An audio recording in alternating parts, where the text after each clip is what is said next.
Saya ingin menyampaikan atau ingin memperagakan bagaimana cara membuat pakan ikan atau biasa kita sebut pelet buatan yang kita ramu sendiri, bukan dari pakan pabrikan. Kenapa kita harus membuat pakan sendiri, meramu pakan sendiri? Yang pertama, kita sebagai pembudidaya tentunya ingin bahwa keuntungan yang kita peroleh itu maksimal.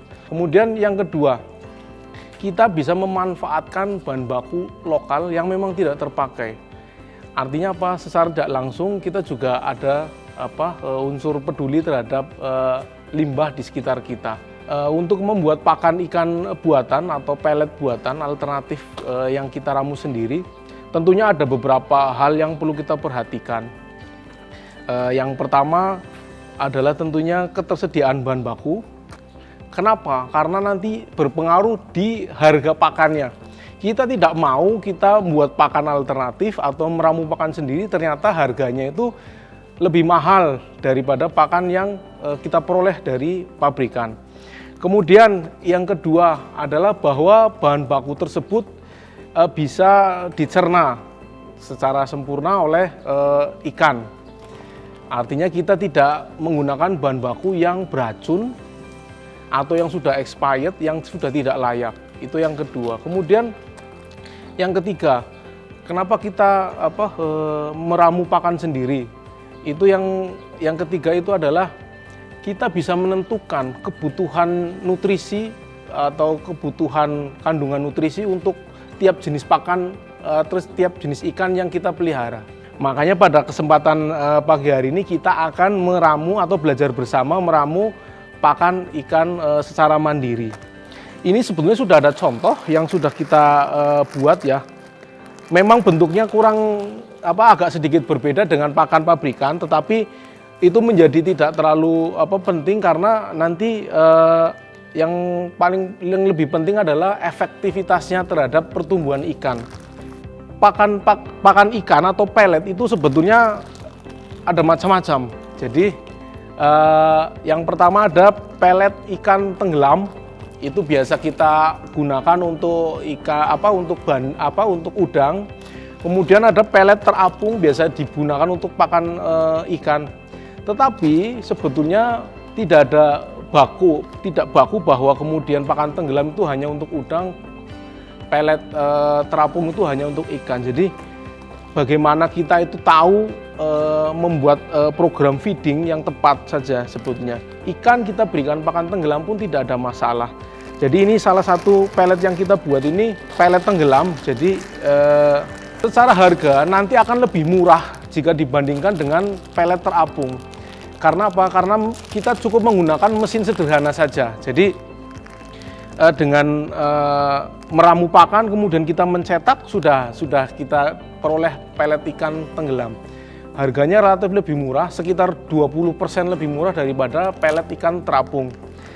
Dengan pelet ikan yang kita ramu sendiri sebetulnya kita bisa menghemat bisa sampai sekitar 30 sampai 40%. Artinya pakan pabrikan yang kita buat harganya itu misal 1 kilo 12.000, dengan kita membuat pakan sendiri kita bisa membuat pakan hanya dengan sekitar 5.000 sampai 6.000 rupiah saja.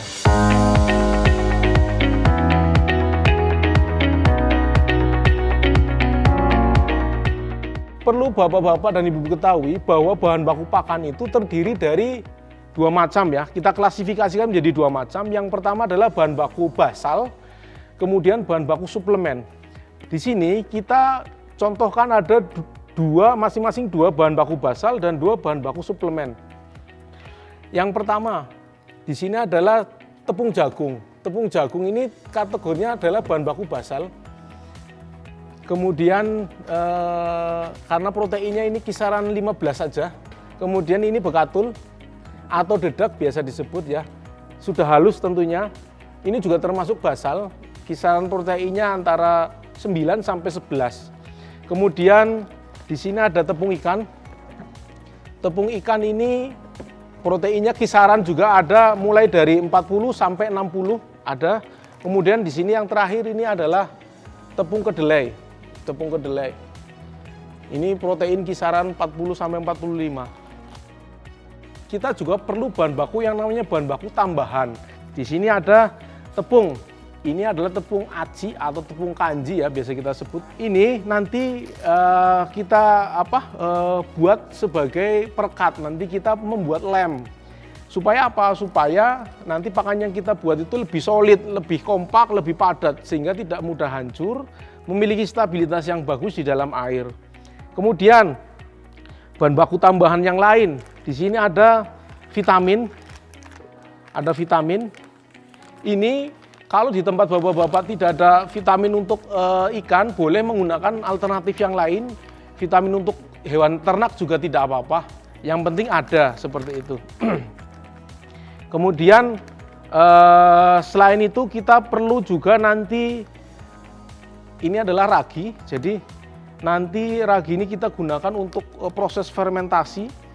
Selain di sini ada molase dan probiotik dari golongan Lactobacillus untuk fermentasi.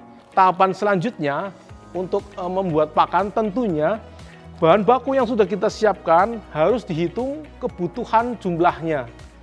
Jadi ketika kita mau membuat pakan protein 30, berapa kebutuhan tepung jagungnya, tepung bekatulnya, tepung ikannya, tepung kedelainya, tentunya kita harus tahu. Nah, untuk mengetahui itu kita perlu membuat satu formula atau meramu pakan. Nah, pada kesempatan pagi hari ini kita akan membuat pakan dengan jumlah protein atau kandungan protein sekitar 30%. Sebanyak berapa kilo? Sebanyak 5 kilo. Nah, baik. Dari 5 kg pakan tersebut, karena terdiri dari bahan baku pokok dan bahan baku tambahan, kita hitung porsinya. Untuk porsi dari bahan baku pokok yang terdiri dari suplemen dan basal ini kita buat sekitar 92%.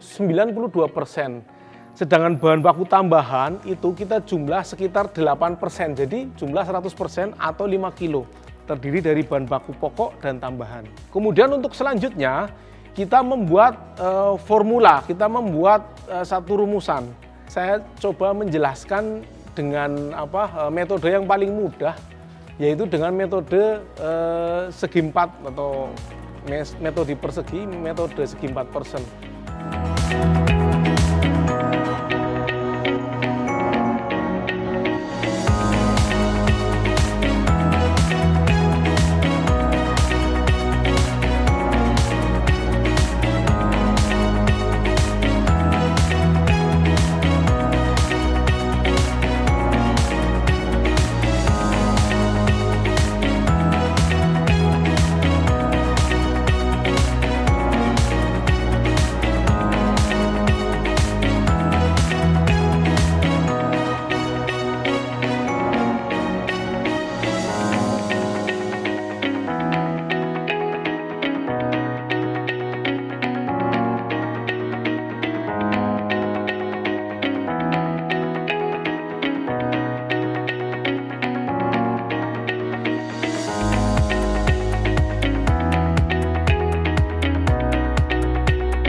Tahap selanjutnya, setelah kita melakukan perhitungan kebutuhan masing-masing bahan baku pakan, adalah melakukan penimbangan terhadap masing-masing bahan baku yang akan kita ramu, yang akan kita campur. Setelah kita tadi menghitung kebutuhan masing-masing bahan baku, yang berikutnya kita melakukan penimbangan. Nah, kita timbang tadi ini bahan baku basal. Sini bekatul kita butuh sekitar 1,485 ya tadi sesuai perhitungan. Yang berikutnya adalah tepung jagung, sama kebutuhannya tadi 0,82 kg. Kemudian yang selanjutnya bahan baku suplemen, di sini ada tepung ikan. Kita timbang sekitar 1,48 kg.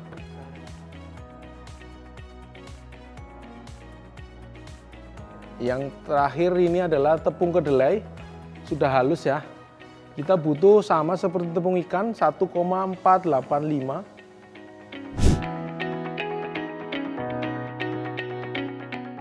Jadi untuk membuat perekat, langkah yang pertama adalah kita panaskan air terlebih dahulu. Jadi kita nyalakan air sampai mendidih ya. Kita encerkan tepungnya di air ya, seperti ini. Jadi tepungnya sudah berupa cairan. Nanti ketika sudah diaduk seperti ini, tinggal kita masukkan saja di air yang sudah mendidih. Jadi langkahnya adalah kita posisi aduk-aduk, kemudian kita masukkan tepungnya. Kita sambil aduk-aduk. Perekat ini sudah dikatakan jadi ketika sudah berubah warna menjadi bening ya. Tadinya putih sudah menjadi bening. Nah, kalau sudah menjadi bening seperti ini namanya kita sudah membuat perekat atau membuat bindernya ini.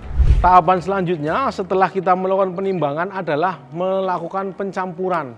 Nah, ini yang paling yang penting ya, yang perlu saya sampaikan ketika kita melakukan pencampuran adalah bahwa mencampur bahan baku pakan dimulai dari bahan baku yang paling sedikit.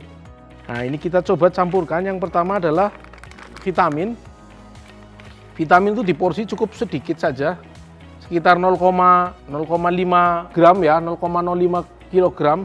Setelah vitamin masuk, kita tambahkan bahan baku basal, tepung jagung sini lebih berat, jadi jumlahnya lebih sedikit jika dibandingkan dengan bekatul. Kita masukkan, kita campurkan, kemudian kita aduk. Kemudian setelah merata, kita masukkan bahan baku berikutnya, yaitu di sini ada tepung dedak atau bekatul. Kita masukkan, kita aduk sampai homogen kembali, sampai rata. Kemudian kita tambahkan bahan baku berikutnya, bahan baku suplemen. Kita tambahkan. Setelah homogen seperti ini, kita tambahkan lagi tepung kedelai ya. Kita aduk kembali. Setelah homogen seperti ini, langkah selanjutnya adalah kita menambahkan perekat. Kita tambahkan perekat yang sudah kita buat tadi.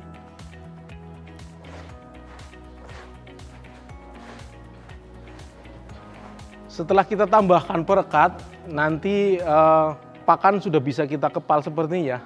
Ini sudah cukup. Setelah tadi diberikan perekat, kemudian langkah selanjutnya adalah kita mengukus.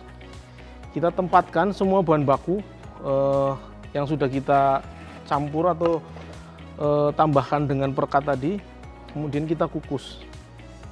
Setelah penuh ya, kita kemudian tutup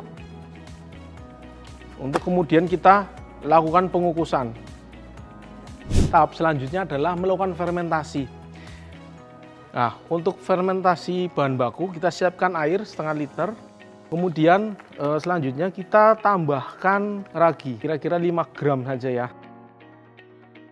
Kemudian kita tambahkan di sini lactobacillus ya, sekitar 10 ml. Kemudian kita tambahkan molasenya. Setelah merata, kemudian kita campurkan di bahan baku yang sudah kita kukus tadi.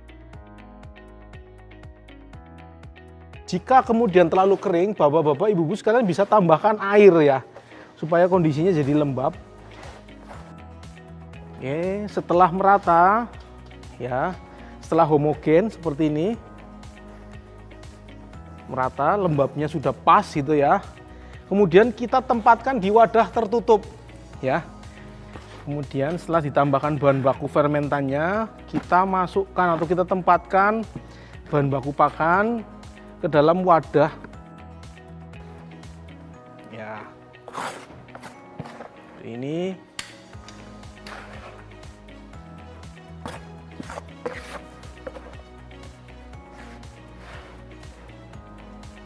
Setelah semuanya ditempatkan di dalam ember, kemudian kita tutup ya, kita tutup rapat, kita tempatkan di tempat yang sejuk dan lembab ya, jadi supaya proses fermentasi bisa berjalan dengan cepat. Nah,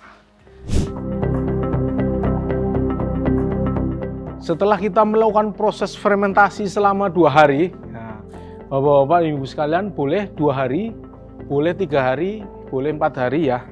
Atau misal bapak-bapak ibu sekalian tidak mau mencetak secara keseluruhan, boleh tetap ditempatkan di wadah tempat fermentasi seperti drum seperti ember besar seperti itu ya. Jadi nanti ditutup saja, ketika mau mencetak tinggal ambil saja. Setelah dilakukan fermentasi, biasanya nanti akan tumbuh jamur ya, seperti itu. Itu sudah maksimal berarti prosesnya. Boleh mungkin 2 hari belum tumbuh jamur, tapi itu sudah dipecah oleh si fungi atau si jamurnya ya, membentuk micelia, sehingga harapannya apa dengan fermentasi ini, selain meningkatkan pencernaan juga teksturnya jadi lebih ringan, memperbesar peluang bapak-bapak ibu sekalian untuk membuat pelet terapung seperti itu. Setelah proses fermentasi ini dan jadi seperti ini, yang selanjutnya adalah melakukan pencetakan. Untuk pencetakan kita bisa menggunakan 2 tipe mesin ya. Yang pertama adalah mesin dengan bahan baku kering dan mesin dengan bahan baku basah. Untuk bahan baku basah biasa kita menggunakan mesin dengan sistem skru seperti cincangan daging seperti itu.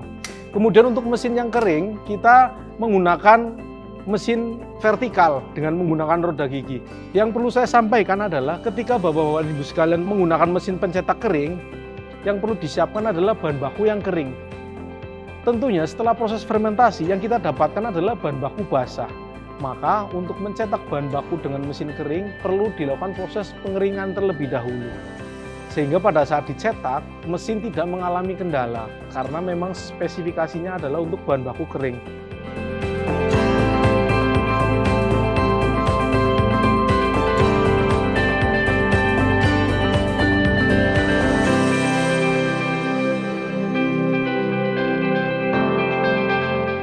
Jika tadi kita menggunakan mesin cetak vertikal yang digunakan adalah bahan baku yang sudah kita keringkan setelah fermentasi, kita juga bisa langsung mencetak setelah dilakukan fermentasi, artinya dalam kondisi bahan baku masih basah. Tentunya spek mesin yang kita gunakan juga tentunya mesin yang support untuk bahan baku basah. Nah, ini salah satu mesin cetak yang bisa kita gunakan secara langsung setelah proses fermentasi atau dengan bahan baku basah. Di sini menggunakan skru. Nah, penggeraknya dengan menggunakan diesel. Kita akan mencoba mencetak untuk bahan baku yang posisi setelah fermentasi, jadi masih basah ya.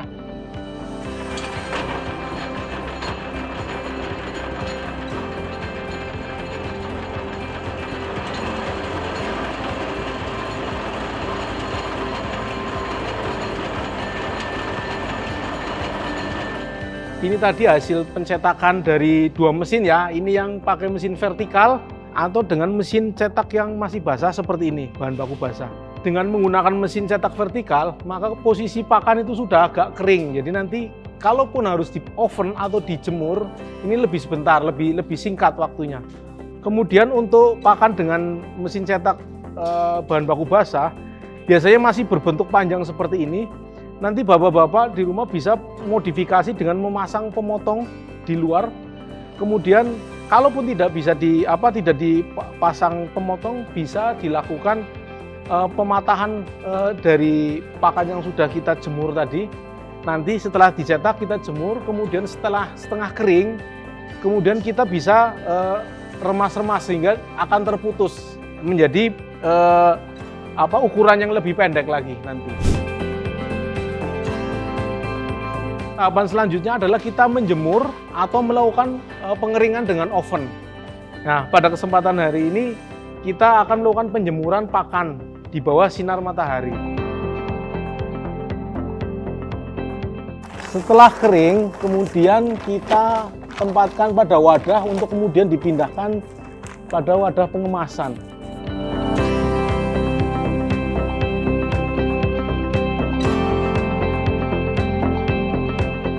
Setelah proses pengeringan tadi sudah kita lakukan, tahapan selanjutnya adalah kita melakukan pengemasan.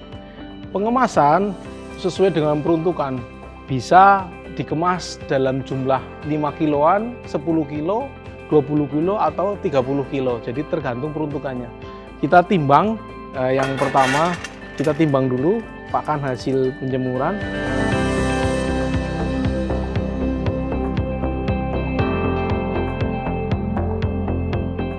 Untuk menjaga kualitas pakan tetap baik dan bisa disimpan dalam waktu yang cukup lama, maka pengemasan ini menjadi sangat penting.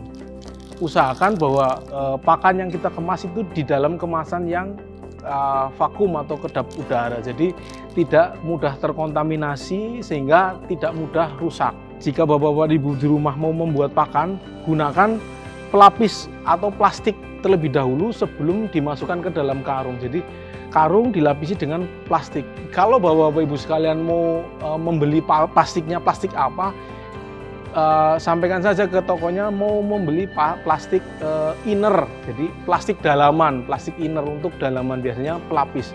Nanti dengan melakukan pelapisan itu, maka pakan tidak mudah lembab, tidak mudah berjamur, sehingga dapat disimpan dalam waktu yang cukup lama, seperti itu. Nah, ini setelah sealer ini panas, maka kemudian kita press ya. Setelah di-sealer, nah ini sudah kedap udara ya.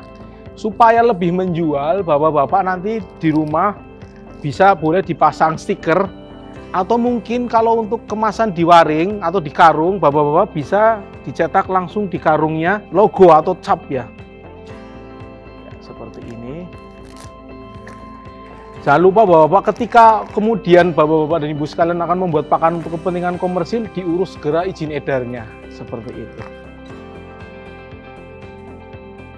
Untuk bapak-bapak ibu sekalian yang masih belum mengurus izin edar atau awal atau pemula untuk membuat pakan, cukup diberikan merek, kemudian selain merek diberikan keterangan hanya untuk kalangan terbatas atau kalangan sendiri saja karena belum mengurus izin edar.